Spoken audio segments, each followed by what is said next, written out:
शुभकामनाएं sir. Sir, जब मुझे कहा गया कि आपका मुझे साक्षात्कार लेना है तो मैंने कुछ सर्च इंजिन्स पे आपके विषय में सर्च किया। आपकी जब फ़ोटो मुझे दिखी, मुझे ना एक अपने मन में से एक कहीं कभी कभी ऐसा उठ के आता है कि मुझे तो इनके बारे में जानना है। पहली जो भावना थी वही मेरे से हुई कि मैं इन्हें कब देखूं। मैं पिछले 4 दिन से मतलब आपको देखने के लिए बहुत ही, फिर मैंने यूट्यूब पे गया और वहाँ पे आपके मैंने कुछ इंटरव्यूज़ देखे। फिर जब आपका जब आगमन हुआ तो बहुत प्रफुल्लित हो गया, बहुत खुश हो गया मैं। बहुत बहुत धन्यवाद। Thank you, thank you. Sir, मैं आपके व्यक्तिगत जीवन के बारे में जानने के लिए बहुत उत्सुक हूँ। तो सबसे पहले मेरा सवाल ये रहेगा कि आप सीए के पद पर अभी कार्यरत हैं। सर, प्राय हमारे समाज में ऐसा देखा जाता है कि जो करियर चूज़र है वो हमारे परिजन या हमारे माता पिता ही होते हैं। तो क्या आपके विषय में ऐसा कुछ था या आपने चूज़ किया स्वयं से या आपके परिवार में कोई थे इसलिए आप हुए हैं?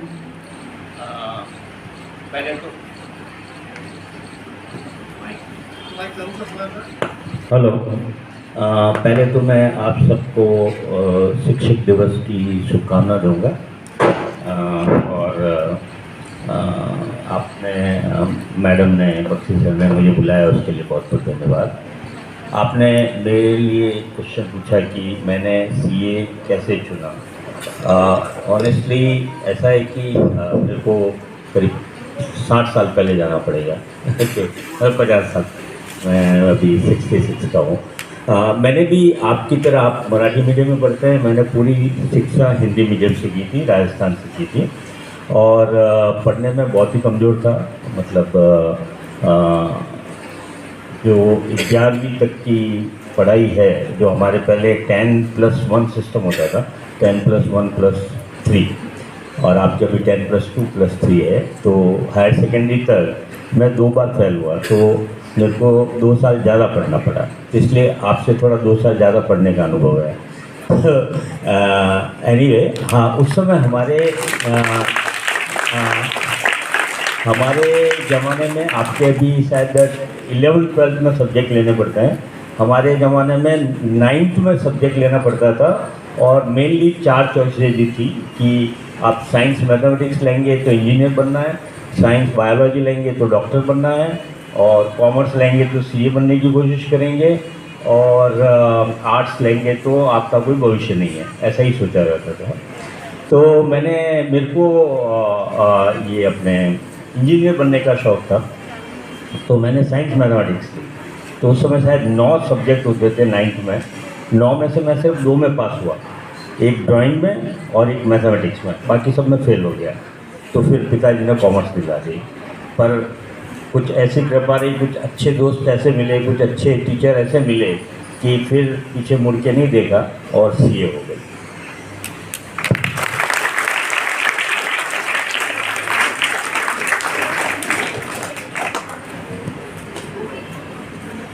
सर, आपने मैथमेटिक्स और ड्राइंग में आपकी मास्टरी थी, मतलब जो दोनों सब्जेक्ट्स हैं both are the depends on imagination, full on imagination.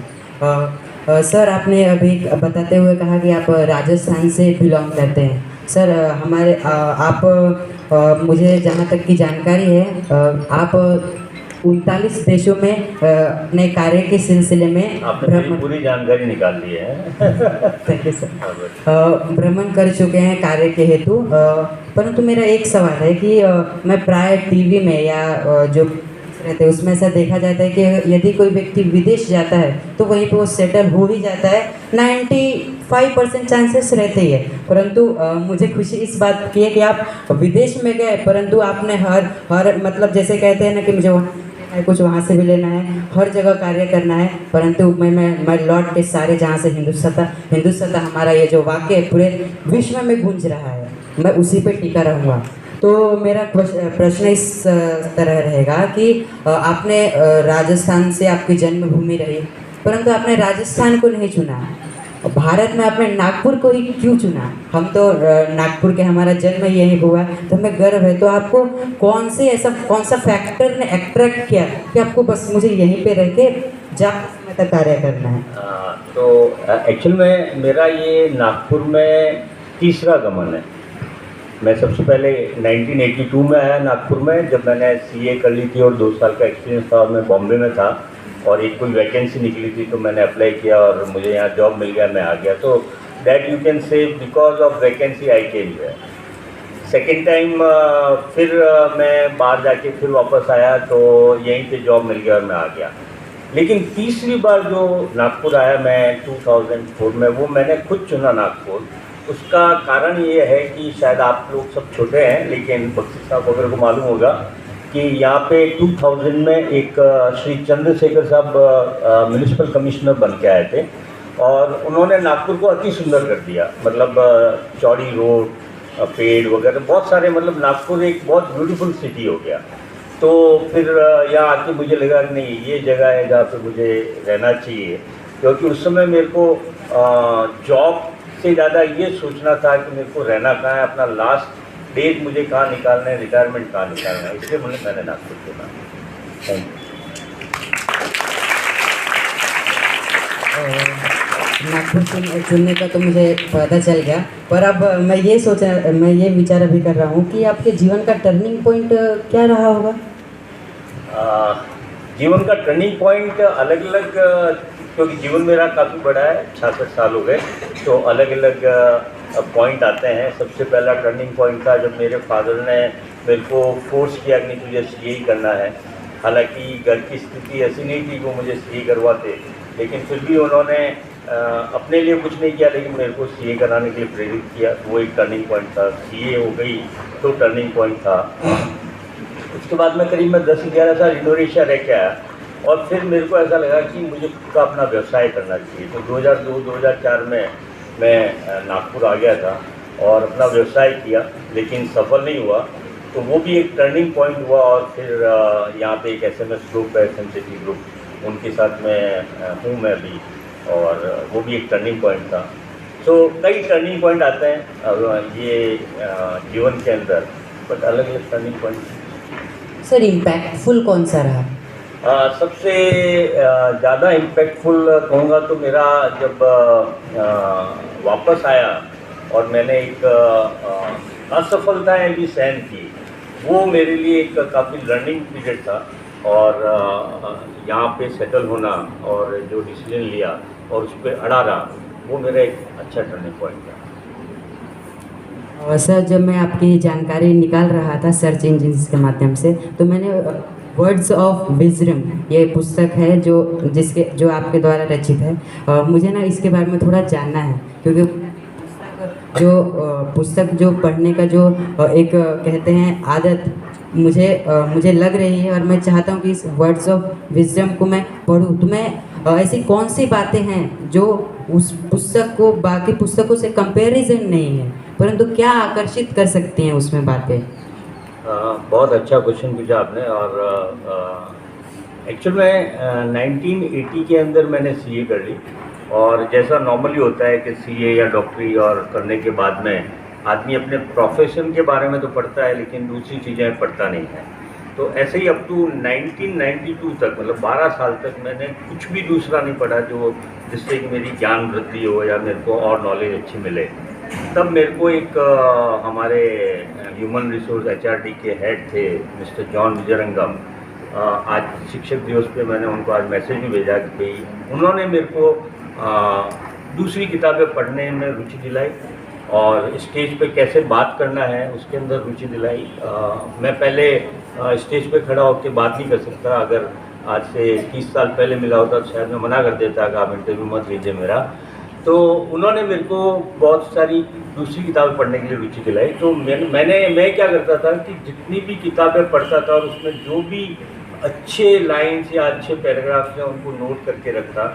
और फिर 2000 में एक ऐसा समय आया, मेरे पास 10 दिन छुट्टी थी, तो मैंने वो जो नोट्स लिखे थे उनको कंपाइल किया, जो कि वर्ड्स ऑफ विजडम के नाम से, जिसमें कि अलग अलग महान लोगों ने क्या क्या बातें कही है और उसके बारे में लिखा गया है। उससे रिलेटेड स्टोरीज, उससे रिलेटेड कार्टून्स और इस तरह से। तो that was my first book, words of wisdom. Sir मुझे तो ये पुस्तक एक बार बहुत अच्छे से एक बार नहीं पढ़ूंगा, मैं 2-3 बार जरूर पढ़ूंगा, क्योंकि मुझे बचपन से ही आज के दिन मुझे मेरे शिक्षक के द्वारा एक सुक्तियों की एक बुक मुझे गिफ्ट की गई थी, तो मुझे उसकी याद आ गई स्लाइटली। आगे बढ़ते हैं हम। सर अभी अभी आपके द्वारा प्रोपेगेटिंग यूनिवर्सलिज्म, ये आपने अभी अभी शुरू किया ही है। और सर ये इसकी अभी हमारे सोसाइटी को इसकी क्या ज़रूरत है? और मैंने कुछ प्रिंसिपल्स पढ़े थे, ड्यूटी, लव एंड वो तीसरा याद नहीं आ रहा है। प्लीज़ इसके बारे में पूरा इलेबोरेट कर दीजिए इसे प्लीज़। नहीं, मतलब एक्चुअल में अगर मेरे को वहाँ पे आके बोलना भी पड़ता तो मैं शायद ये 3 प्रिंसिपल के बारे में ज़रूर बात करता था। तो आपने अच्छा विषय निकाला ये। बेसिकली मैंने भगवत गीता, अष्टावक्र गीता और उसके बाद में बहुत सारी स्पिरिचुअलिटी के बारे में पढ़ा, और उसमें से मैंने 3 प्रिंसिपल निकाले जो कि हर व्यक्ति के जीवन में बहुत बहुत इम्पॉर्टेंट है, चाहे वो आप स्टूडेंट हैं, चाहे टीचर हैं, चाहे गृहिणी हैं, एनी वन। ओके, वो 3 बातों को अगर आप याद रखेंगे तो आपको शायद हमेशा फ़ायदा होगा। सबसे जो पहली बात है वो है कि हमारे जीवन में सबसे पहले हमको मिलती है माता, जो हमें क्या सिखाती है कि चाहे कैसी भी स्थिति हो हमें प्रेम करना है। ओके, लेकिन जैसे जैसे हम बड़े होते हैं वैसे वैसे हम पैसे को पहले ले लेते हैं और प्रेम को बाद में ले लेते हैं, है ना। लेकिन उस प्रेम कैसे करना, क्यों करना, उस चीज़ को भूल जाते हैं। तो मेरा सबसे ये कहना है कि आप जीव मात्र से, या मतलब पेड़ पौधे, इवन दरवाजे को भी जब आप बंद कर रहे हैं तो आराम से कीजिए, ऐसे नहीं कि बहुत तेज़ी से आवाज़ आ रही तो उसको भी दर्द होता है। तो सबसे प्रेम करना सीखिए, है ना। तो love for all beings is my first principle. Second principle जो मेरी ज़िंदगी में सबसे इम्पोर्टेंट है वो मेरे पिताजी हैं, जिन्होंने अपने सब दुख देखते हुए भी मेरे को शिक्षा दी और मेरे को अच्छी जीवन देने, मतलब उन्होंने क्या किया, अपने कर्तव्य का पालन किया। उन्होंने हर स्थिति में, आप सबके भी पिता कर्तव्य का पालन करते रहते हैं, तो आप भी उनसे ये सीखिए कि आपका जो कर्तव्य है, जैसे आप अभी बच्चे हैं तो आपका कर्तव्य है कि अच्छी शिक्षा लेना, ये कर्तव्य है, तो वो आप उसका पालन कीजिए। टीचर है तो उनका कर्तव्य है कि पढ़ाना, है ना। तो हर कोई अगर अपने कर्तव्य का पालन करे, जैसे कि एक नमक का कर्तव्य है नमकीन होना, एक मिर्ची का कर्तव्य है तीखा होना, एक शक्कर का कर्तव्य है मीठा होना, वैसे ही इंसान का कर्तव्य है कि अपने कर्तव्य का पालन करे तो वह कहीं पे भी फेल नहीं होगा। और जो तीसरा है वो है हमारी ज़िंदगी में सबसे इम्पोर्टेंट है, वो है गुरु। और गुरु हमें क्या देते हैं, शिक्षा देते हैं और ज्ञान देते हैं, और वो ज्ञान ही हमारे जीवन में जितने निर्णय करने में उसमें सहायक होता है। आज एक ही प्रॉब्लम 2 जनों को आए तो दोनों के अलग अलग निर्णय इसलिए होते हैं कि उनके ज्ञान का लेवल अलग है। तो क्वालिटी ऑफ से your life can not be better than your quality of wisdom. तो आप वो जो तीसरी चीज़ है गुरु से सीखिए कि हर समय हमें ज्ञान लेना है और उस ज्ञान का उपयोग करना है। तो ये 3 प्रिंसिपल तो यूनिवर्सल है। अभी आपने अपने परिजनों या अपने माता पिता का जिक्र किया। मैं अभी ना आपके जीवन के जो अभी 66 साल के जो पन्ने हो चुके, जो सुनहरे पन्ने आप उन्हें अंकित करना चाहेंगे, तो मैं उनमें सबसे अच्छा, मतलब मैं ये कह सकता हूँ कि यदि आप उसे याद करते हो तो वो जो क्षण है वो पूरा इमेजिन हो जाता है आपके सामने। ऐसा विस्मयचकित कर देने वाला और आनंदित कर देने वाला कोई क्षण बताइए। देखिए, अगर पर्सनली ले तो ह्यूमन बीइंग के लिए सबसे आज जो मेरी एज में आ जाते हैं, बच्चे अभी मेरे ख्याल से मेरी एज में होंगे, सबसे जो प्यार भरा क्षण होता है वो होता है अपने ग्रैंड चाइल्ड को देखना। तो वो मेरे जीवन में आया। तो मैं अभी कनाडा भी गया था, करीब 60 दिन वहाँ रहा। मेरा पोता है वो वहाँ रहता है, और आपको जान के अच्छा लगेगा कि मैं हिंदी टीचर बना उसके लिए, और उसको अ आ ई क ख वगैरह सब सिखाया मैंने उसको, क्योंकि उसको अंग्रेजी के अलावा कुछ आता नहीं है ना। तो उसको ये सब सिखाया, और कल रात को भी वो ऑनलाइन था मेरे, तो मैंने उसको वापस पूछा तो उसने क से कबूतर, ख से खरगोश पूरा रिपीट करके सुनाया, तो मुझे बहुत अच्छा लगा। सर, अभी मैंने आपके विषय में ये भी पढ़ा है कि आप एसएमएस कंपनी लिमिटेड से भी जुड़े हुए हैं। मैं अभी जानना चाहूँगा, ये बहुत गंभीर विषय है। जैसे कि अभी विकसित राष्ट्र करने के लिए हमें इंडस्ट्रीज़ का जो रोल है वो बहुत ही महत्वपूर्ण हो जाता है। परंतु इंडस्ट्री के साथ अगर हम विचार करें तो प्रदूषण एक अपने ऐसा एक नाग है जो डसने के लिए हमेशा उसकी मनोवृत्ति वही है। तो हम इसे कैसे कम करें और अपने विकसनशील मार्ग पर भी चलें और इंडस्ट्री को भी कैसे बनाए रखें अभी के समाज में? एक्चुअल में मुझे विस्मित जो कर रहा है ना, वो है आपका इंटरव्यू विस्मित कर रहा है कि आपके मतलब अंडर प्रिविलेज बच्चों की स्कूल में रहते हुए भी आप मेरे से इतने अच्छे प्रश्न पूछ रहे हैं। तो पिछले मैं करीब 14 साल से एसएमएस ग्रुप में जो पर्यावरण डिपार्टमेंट है उसको देखता हूँ, और हमारे करीब 20 प्लांट है जो अलग अलग तरह का कचरे का निसर्जन करते हैं और उसको ट्रीट करते हैं। जैसे हॉस्पिटल वेस्ट है, इंडस्ट्रियल वेस्ट है, और सीवेज ट्रीटमेंट है, म्यूनिसिपल वेस्ट है। तो आपका जो प्रश्न है कि विकास और पर्यावरण इनमें कैसे एक तालमेल बैठाया जाए, और मेरे हिसाब से बैठाया जा सकता है, इतना मुश्किल नहीं है। और थोड़ा इंडस्ट्रियलिस्ट को अपने प्रॉफिट में सेक्रीफाइस करना पड़ता है, पर लॉन्ग टर्म में उससे उसको फ़ायदा ही होता है, क्योंकि उसकी रेपुटेशन बढ़ती है। अभी आप अगर जैसे नई चीज़ देखेंगे कि मोदी जी ने और नितिन गडकरी जी ने एक ये निर्णय लिया कि हम 2070 तक इसको जीरो एमिशन कंट्री बनाने की कोशिश करेंगे, और उसके लिए रिन्यूएबल एनर्जी को इतना प्रमोट किया। अब रिन्यूएबल एनर्जी आज की तारीख में जो हमारे को एमएसईबी से इलेक्ट्रिसिटी मिलती है उससे भी कम दर में मिलने लगती है। और ये जो इलेक्ट्रिक व्हीकल है, अगर वो आ जाती है तो पर्यावरण को इतना फ़ायदा होगा। लेकिन विकास होते हुए भी पर्यावरण की देखभाल की जा सकती है। और अगर मैं आपको एक छोटा सा उदाहरण दूंगा 60 साल पहले का, कि पर्यावरण को हम कैसे मैनेज करते थे। हमारे घर में जो मैनेजमेंट होता था, कोई भी वेस्ट घर से बाहर निकलता ही नहीं था। वेस्ट होता था तो या तो कुत्ते के लिए रोटी दी जाती थी या गाय के लिए रोटी दी जाती, जो खाना बच जाता वो कुत्ते या गाय या दूसरे जानवरों को दे दिया जाता था। बड़े बच्चे के कपड़े छोटे बच्चे पहनते, छोटे के छोटे पहनते, है ना, और उसके बाद में उसकी थैली बन जाती, उसी में जाके सब्जी लाते थे।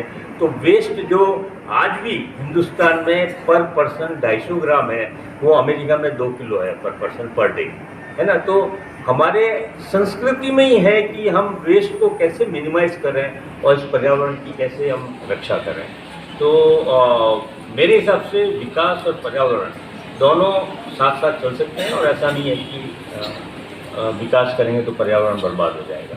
हाँ, अगर आपकी नीयत खराब होगी तो कोई फिर कुछ नहीं कर सकता। सर, अंतिम सवाल पर हमें क्या संदेश अभी देना चाहेंगे लाइफ लॉन्ग के लिए?